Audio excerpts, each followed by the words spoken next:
Last winter, I was one of the lucky ones. I left Los Angeles just a day before the wildfires tore through the same breathtaking views I had just visited. A thought came to me. What if I was one of the last people to see those beautiful places like that? If I, a visitor, felt this overwhelming sense of loss, what about the people who have stayed there their entire lives? The people who have lost their homes, their livelihoods, their community, their history. Imagine leaving your hometown just to figure out that there's no hometown left to return to. That feeling powerless, heartbroken, frustrated stayed with me. And a question began to haunt me. What can I do? What can we do? At first, I ranted. I complained to my parents how unfair it all was.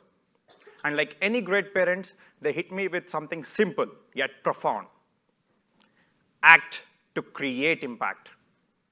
But how? What could I, an engineer turned business student, possibly do to something as colossal as climate change? My work has always revolved around solving complex problems, be it in engineering, business, or analytics. From optimizing mechanical and aerospace systems to analyzing market trends and decision-making strategies, I've learned that the best solutions comes when you look at the challenges differently. Yet today, we are facing one of the biggest challenges in the world, climate change. Nature doesn't fight change. It accepts, adapts, and thrives and tries to innovate. Climate change is no longer a distant threat. It's here, it's happening, and it's expensive. According to World Economic Forum, $16 million per hour. Yes, that's how much the climate change is costing us today. And by 2050, the cost of climate-related damage is about to reach $3.1 trillion per year. We can't afford to sit on the sidelines. And if there's one thing nature has mastered, is its efficiency, wasting nothing, optimizing everything. And that's where biomimicry comes in. What is biomimicry? Biomimicry, in simple terms, is a practice of learning from nature to solve human challenges. It means looking at the plants, animals, ecosystems around you, and trying to take inspiration of how nature has evolved for millions of years and trying to adapt those strategies to solve your everyday problems, be it in technology, design, or lives.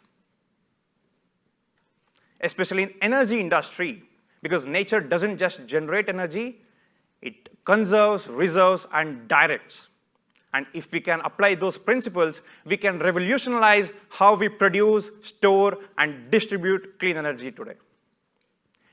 Engineers have studied shark skin and humpback whale fins to modify the designs of wind turbines that can reduce the drag and increase the efficiency by many folds. Not just that, scientists are taking inspiration from butterfly wings. One interesting fact, just like soap bubbles, the color of butterfly is not because of any pigment, but it is because of the unique structure on its scales. And scientists are taking this as an inspiration to rebuild the solar cells and surfaces because they are able to create absolute dark surfaces. So darker the surface, more the energy generation, thereby increasing the energy generation. And even beehives are inspiring how the battery technology solutions are designed today because it ensures highest energy density, keeping it lightweight. Even there's one beautiful property that lotus leaves have. Lotus leaves have this unique property of self-cleaning. And this self-cleaning property of lotus leaves is inspiring the painting and coating industries across the globe. But biomimicry and the nature science is not limited to energy. It has mastered aerodynamics, drag, efficiency in flight. From birds gliding miles together effortlessly to the amphibians and mammals inside the ocean, they've mastered everything, especially the challenges we face today in the field of aerospace and transportation. Engineers are taking inspiration from albatross wings and falcon wings because albatross is a creature with highest wingspan in the world. And this is helping the designers to build flights with lowest fuel consumption and highest efficiency. The fires in LA were irreversible, and it was not just a natural disaster. It was a financial catastrophe. The cost of rebuilding the localities, the loss of livelihoods, the economic ripple effect, it all adds up. And this is not just an isolated event. Climate change is hitting economies as hard as it is hitting ecosystems. This brings us to a crucial realization that sustainability is not just an ethical choice, it's an economic one. Some companies are even monetizing sustainability.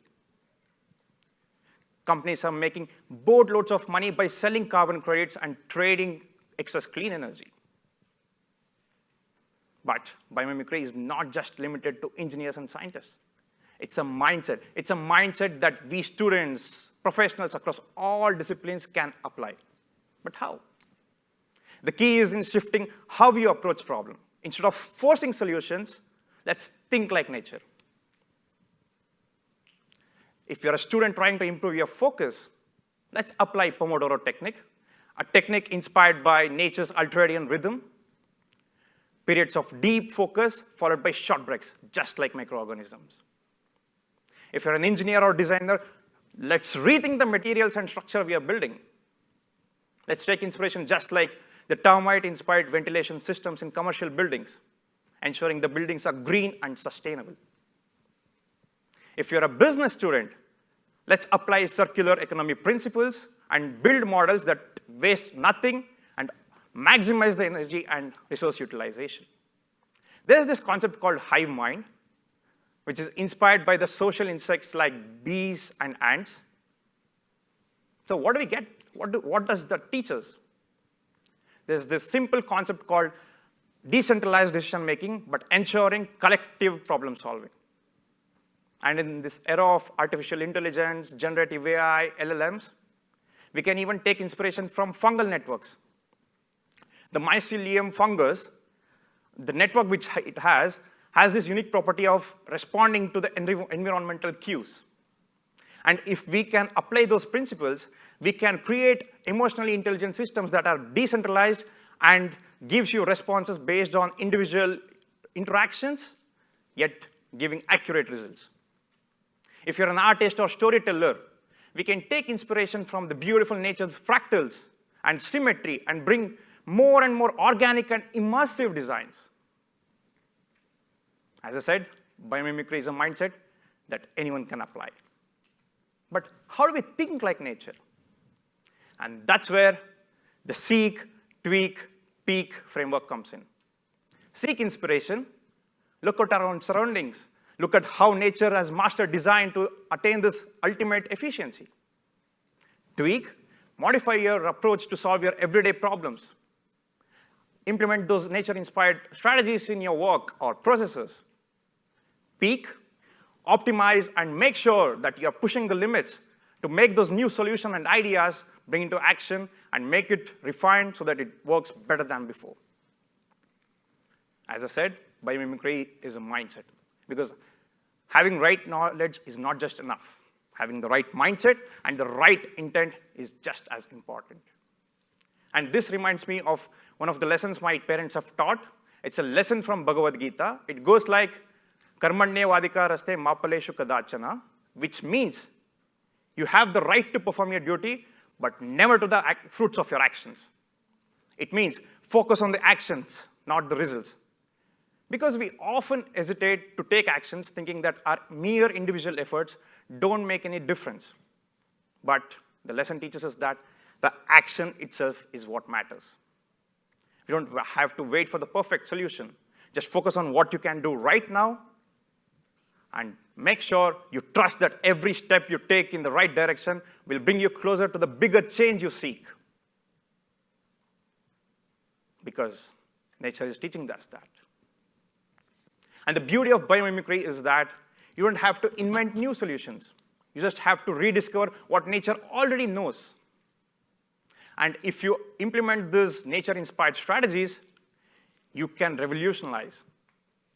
For example, the city of Singapore is redesigning its urban landscape based on biomimicry. One of their initiatives include designing buildings that function just like forests, capturing carbon and promoting biodiversity. And this is just one example of how applying nature's strategies can not just lead to incremental improvements, but a massive system-wide transformation. The fires in LA, the damage it caused is irreversible, but what we build next is still in our hands.